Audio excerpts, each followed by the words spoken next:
Au nom du Père et du Fils et du Saint-Esprit. Amen. Nous sommes aujourd'hui le mardi 9 juin 2020 et nous poursuivons notre méditation, notre réflexion sur l'évangile de Matthieu, chapitre 5, versets 3 à 16. En ce temps-là, Jésus disait à ses disciples, « Vous êtes le sel de la terre. Mais si le sel devient fade, comment lui rendre de la saveur? Il ne vaut plus rien. On le jette dehors et il est piétiné par les gens. »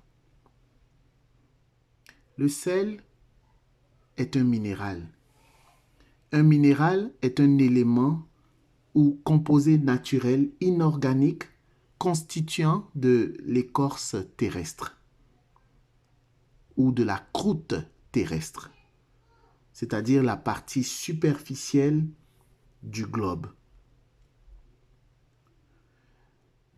La croûte ou l'écorce terrestre est composée de deux parties.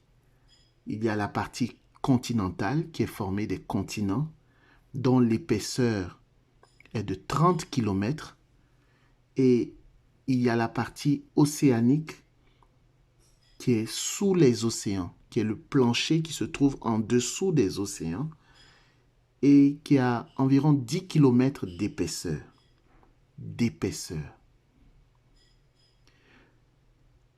La croûte terrestre, l'écorce terrestre, est la partie solide et rigide de notre planète.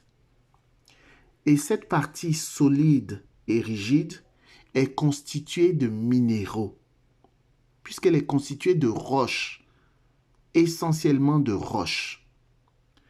Parmi ces minéraux qui constituent la croûte, l'écorce terrestre, on trouve l'oxyde de sodium, autrement dit le sel, qui occupe environ 4% de cette écorce terrestre. Jésus nous identifie, nous les disciples, nous les croyants. Il t'identifie au sel. Lui qui est notre Créateur nous identifie au sel. Il me semble qu'en observant la constitution de l'écorce terrestre, on peut recueillir un enseignement, une leçon pour notre propre vie.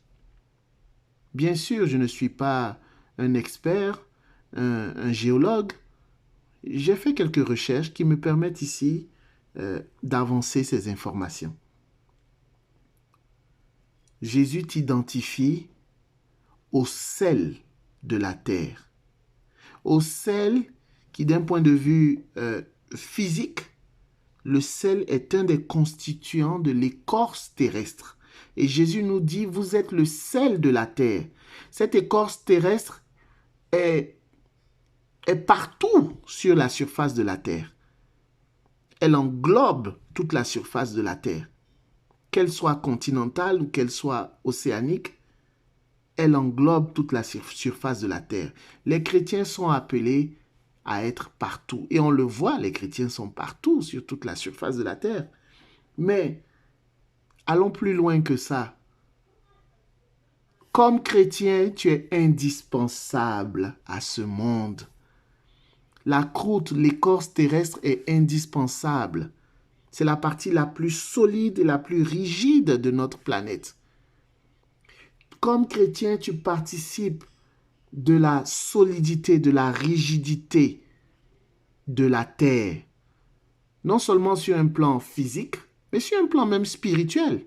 Sur un plan physique, parce que tu es appelé à t'engager, tu es appelé à rendre ce monde meilleur, tu es appelé à instaurer la paix, à rendre ce monde stable, solide, là où il y a des mouvements, des forces qui veulent déstabiliser ce monde. Tu es appelé à travailler à la stabilité de ce monde. Mais sur un plan aussi spirituel, tu es appelé à demeurer le roc. L'apôtre Paul nous dit, quand je suis faible, c'est alors que je suis fort. Tu es fort de ton Seigneur Jésus-Christ. Et cette force-là, tu la mets au service de ton village, de ta ville, de ton pays, de ton mariage, de ton couple, de ta famille, au sens élargi, au sein de ta profession avec tes collègues. Tu es appelé à être le sel. Cette analogie n'est pas anodine, j'en suis certain. Le créateur de l'univers, à l'époque où il s'exprime ainsi, on n'a pas encore fait tous les progrès scientifiques qui nous permettent aujourd'hui de connaître, de comprendre la constitution exacte de l'écorce terrestre. Mais lui sait toutes choses d'avance. Il a créé cette terre.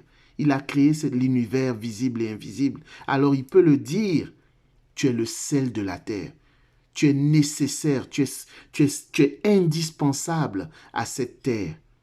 Tu participes de la rigidité, de la force, de la solidité de cette planète. Oui, chrétien baptisé, tu es indispensable à cette terre. Que la paix du Seigneur soit avec toi, au nom du Père et du Fils et du Saint-Esprit, ainsi soit-il.